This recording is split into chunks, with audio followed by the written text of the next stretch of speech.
Subscribe to our YouTube channel and press the bell icon to get the latest updates.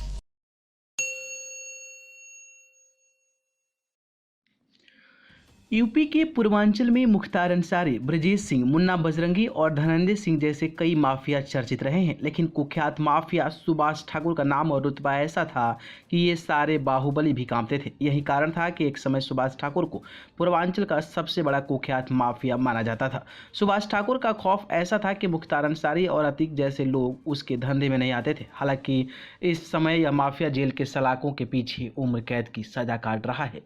इस दशक में पहुंचा था मुंबई। 90 के दशक को आते आते संतोष ठाकुर काम की तलाश में बनारस वाराणसी से मुंबई जाता है।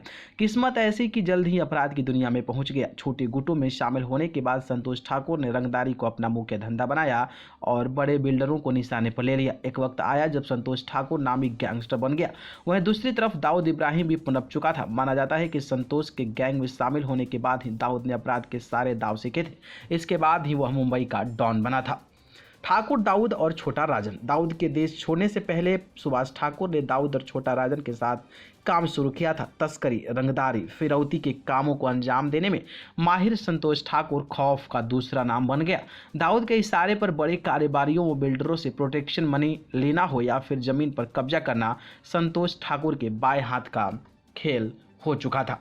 जे हॉस्पिटल शूटआउट। जब संतोष ठाकुर दाऊद के साथ काम करता था तो उनका बस एक ही दुश्मन था, अरुण गवली। यह दुश्मनी तब और जब बढ़ गई जब अरुण गवली के गुर्गों ने दाऊद के बहनोई इस्माइल इब्राहिम पारकर को 26 जुलाई 1992 को मौत के घाट उतार दिया। इस हत्या के बदले में मुंबई के जे हॉस्पिटल में 12 सितंबर को भयानक शूटआउट हुआ, जिसमें गवली गैंग के शैलेश की हत्या कर दी गई।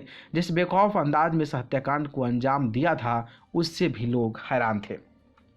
दाऊद से हुई अदावत। कहते हैं कि जुर्म की दुनिया में दोस्ती ज्यादा दिन नहीं टिकती। ऐसे में सुभाष ठाकुर और दाऊद भी दुश्मन हो गए। इस दुश्मनी का कारण साल 1993 में हुए मुंबई सीरियल बम धमाके थे, जिसे दाऊद इब्राहिम ने कई आतंकियों के साथ मिलकर अंजाम दिया था।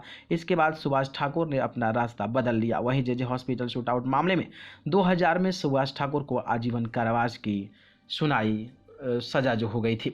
जब बाबा पड़ गया नाम। आजीवन कारावास की सजा काटने के दौरान सुभाष ठाकुर को सभी बाबा नाम से बुलाने लगे। इसके पीछे कारण था कि सुभाष ने जेल में रहते हुए ढलती उम्र तो हासिल की ही, बल्कि वह बड़े बड़े बाल और लंबी सफेद दाढ़ी भी रखने लगा था।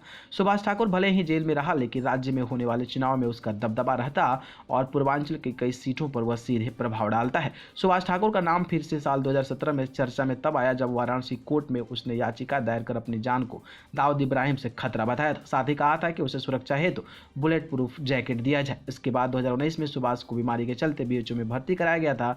इस कारण भी काफी विवाद भी हुआ था कि ऐसे अपराधी ने बीमारी का बहाना बनाकर अस्पताल में शरण ली है। न्यूज रूम से न्यूज लाइव की रिपोर्ट।